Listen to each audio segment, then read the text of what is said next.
اپنے بھتیجے کے سر پہ ہاتھ رکھیں، اور حضرت علامہ افتخار العلماء سے گزارش کروں گا کہ وہ تشریف لائیں اور دست شفقت ان کے اوپر رکھیں۔ یہی ان کی سجادگی کا، ان کی جانشینی کا اس اسٹیج پر اعلان ہوگا۔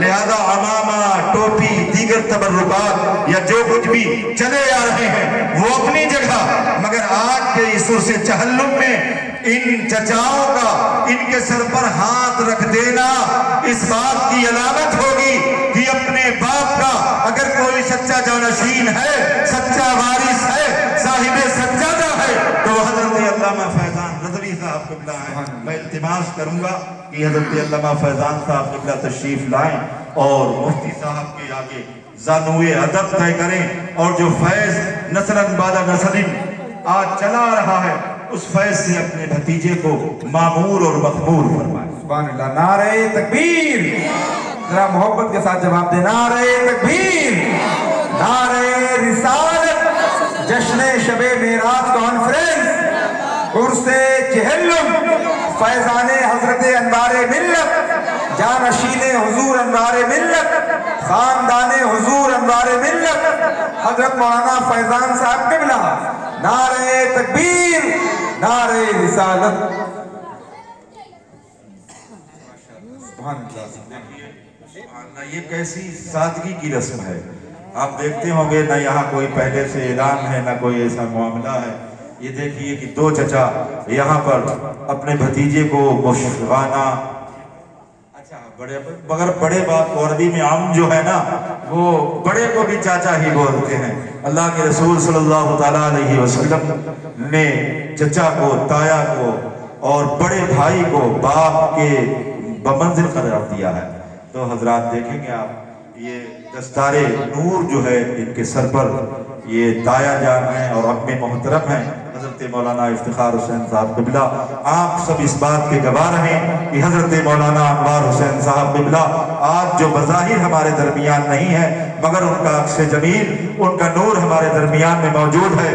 جس صورت سے آپ ان سے وابستہ رہے، اسی صورت سے آپ ان کے شہزادے سے وابستہ رہیں، تاکہ اور زیادہ یہ لوگ آپ حضرات کی خدمت کر سکیں۔ استغفر اللہ ربی من کل ذنب واتوب الیہ وما علینا الا البلاغ۔ السلام علیکم ورحمۃ اللہ وبرکاتہ۔